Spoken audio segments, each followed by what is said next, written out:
Hi friends, Pastor Doug. Thought it would be good and helpful to do a little prophecy news update. I don't like to do this just all the time, but when I feel like there's something significant that maybe has been missed by the headlines, I like to show people some of the stuff that's still moving behind the scenes that Christians ought to be aware of. And I've got two or three things here I thought I ought to share with you.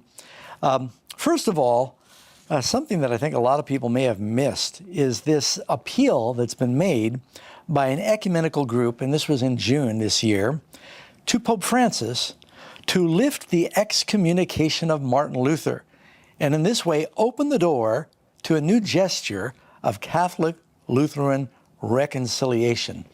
And so there's actually several evangelical and ecumenical groups in Europe, and they're saying, there'd be a lot more cooperation, a lot more love if we could revoke this terrible division, this schism, this wound, according to Pope Francis. He uses those very words, this wound that has come into the family.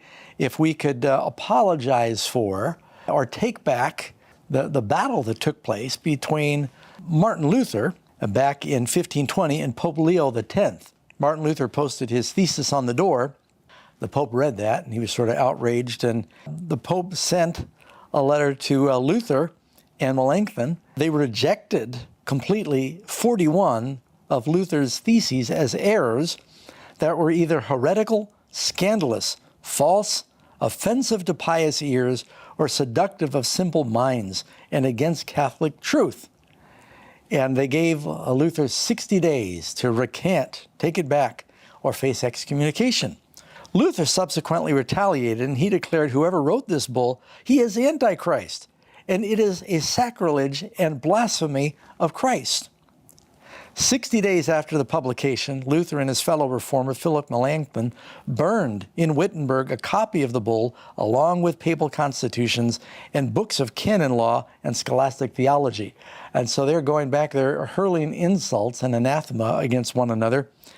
In the final chapter, in this sad episode of division, the ecumenical leaders saying this was a sad episode of division, January 3, 1521, Leo X notified the German reformer he had been formally excommunicated.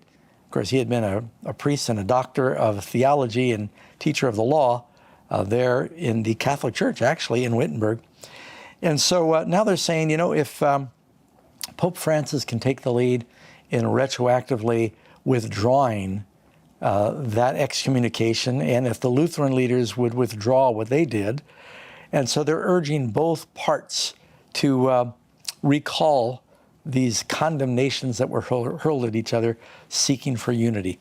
So that's one thing I think is interesting. It's just part of the ongoing march for unity between the Protestants and Catholics, which prophecy foretells will happen in the last days. And then something in August 13, I don't know if you saw this spot in the news where it tells us that German Lutheran and Catholic bishops are awarded the Peace Prize for impressive testimony and ecumenism. And so a strong sign for Christian ecumenism, working together, love and support. The bishop of the Evangelical and Lutheran Church in Bavaria, Heinrich Bedford Strom, and the Munich Cardinal Reinhard Marx were awarded the 2020 Augsburg Peace Prize for their unconditional will to live together in peace. Because they're working together, they're getting a Peace Prize for doing that. And then more recently, September 4th, and I thought this was very interesting. You have to listen carefully as I read some of the facts of this. British and Irish churches launch Climate Sunday Project.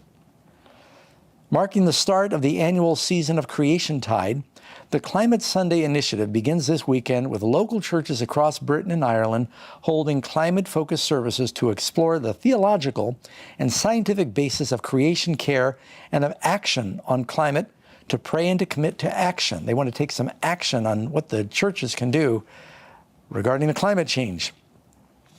And with the climate crisis accelerating and the greater public support for green recovery post-COVID-19, there's never been a more crucial time for the UK churches to come together and to pray and to act on the climate crisis. Over 700 red churches, I didn't know there were that many churches in Great Britain, over 700 churches registered before the year-long initiative has begun, so the organizers are hoping that there will be thousands of local climate Sundays with congregations from every denomination and tradition. And then the culmination of this campaign for Climate Sunday will be an event in Glasgow on Sunday, September 5, 2021, to celebrate the commitments that are made by churches at a local level over the previous year.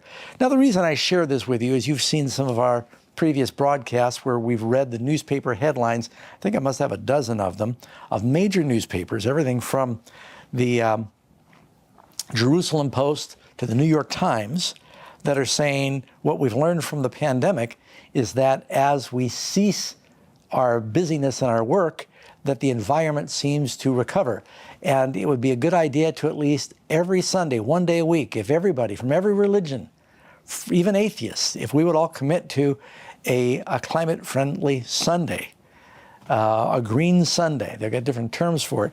And this is in the same stream of that. And so I just, the wheel of prophecy turns slowly, but it does turn. And these are just different cogs in the wheel that we see that are moving forward. And so I just think there's a lot going on, friends. And, much of the world is distracted at the point of this recording. We're having, incredible national disasters. There's hurricanes on the East Coast in Bermuda and the Gulf. We've got just historic, catastrophic fires on the West Coast. In fact, not too far from our home, at the time of this recording, the largest fire in California's history is burning 10 miles away.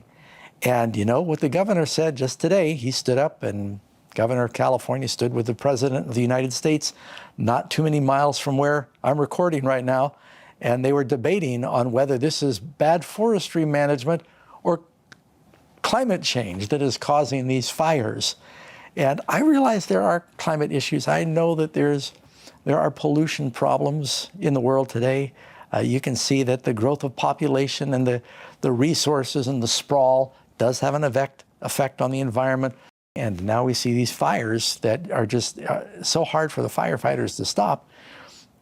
And so I just see where this climate concern, when people see these storms and these things happening, blaming it on the climate, all of it, and then telling people you can solve this if you would just guarantee to let the climate rest one day a week. And I can see that this is going to be more and more an argument that will be embraced by people from all backgrounds and religions. And so now some of this is my own commentary. I apologize for that. But we are living in interesting times, and we need to be praying, because I do think Jesus is coming soon.